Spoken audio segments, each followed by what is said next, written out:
লিডারের কাছে নিয়ে জিজ্ঞা বলতেছে, এই দেখেন এই ছেলেটার কি স্বভাব, বুঝতে পারলাম না, এত অকপটে সুন্দর করে সত্য কথা বললা দিল, কারণ নাকি? লিডার জিজ্ঞাসা করতেছে, তালিম তুমি পাইলা কোথায়? সে বলতেছে, শোনো, আমার মা আমাকে বলেছে, বাবা যতই বিপদ আসুক না কেন সত্য কথা বলবা, সাবধান, মিথ্যা কথা বলবা না।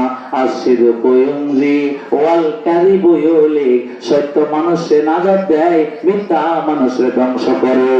ওই ডাকাত দলে যারা ছিল সবগুলি হযরত আব্দুল কাদের জিলানী রাহমাতুল্লাহ আলাইহিকে বলতেছে, আমাদেরকে তওবা করা দাও, সবগুলি পাক্কা মুসলমান হয়ে গেল, জিন্দেগিতে আর ডাকাতি করব না, আর চুরি করব না, আর মানুষের হক নষ্ট করব না, আর মানুষের মাল আত্মসাৎ করব না।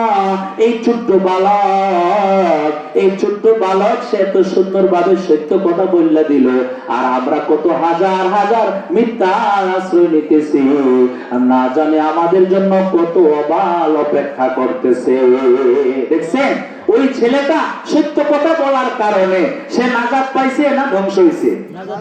নাজাত পাইছে। কিন্তু আমাদের সমাজের ছেলেরা তাদের দেমাগি কথা ঢুকে গেছে যে মিথ্যা কথা কইলে আমি নাজাত পাবো, আর সত্য কথা বললে আমার উপরে বিপদ আসবে। নাউজুবিল্লাহ।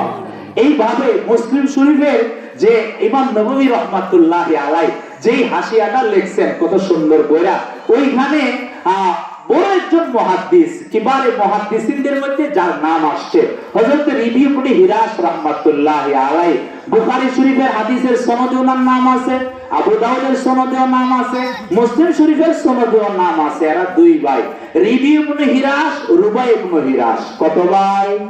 কথা বলা যায় আমার সাথে, যদি কথা বলা তো হুজুর আসতেছে, আসলে তো আমি ছেড়ে দিব, এক পর্যন্ত তো বয়ান চালায় যাইতে দিব। কি বলে? এরা দুই ভাই। কত ভাই? রবি ইবনে হিরাস, রুবাই ইবনে হিরাস। ও মুসলমান, দিলের খোরাক, দিল নিয়ে আলোচনা করতেছি তো এই জন্য দিলের খোরাক।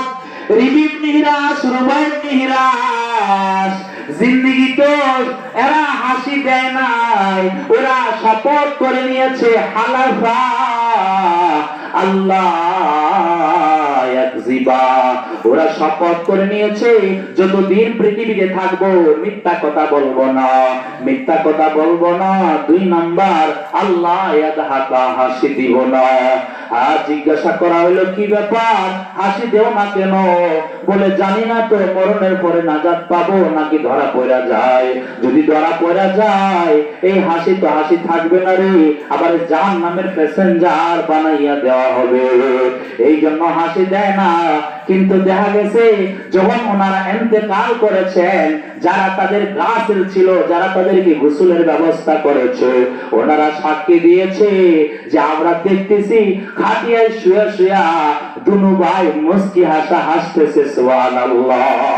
কারণ হলো ওই সাকারাত যখন শুরু হয়ে যায়, তখন আল্লাহ ওয়ালা যারা খাঁটি ইমানদার তাদের মাথার কাছে আসিয়া আল্লাহর ফেরেশতারা অভয় দিতে থাকে, আল্লাহ তাখাফু ওয়ালা তাহজানু, ও খাঁটি ইমানদার আর চিন্তা করো না, আর ব্যতীত আর তুমি ভয় পাও না, আর তোমার ভিতরে যাতে শঙ্কা না থাকে রে, যা পেরেশানি করবার করছো, আল্লাহ তাখাফু ওয়ালা তাহজানু ওয়া আবশিরু বিল জান্নাহ, জান্নাতের সুসংবাদ গ্রহণ করো।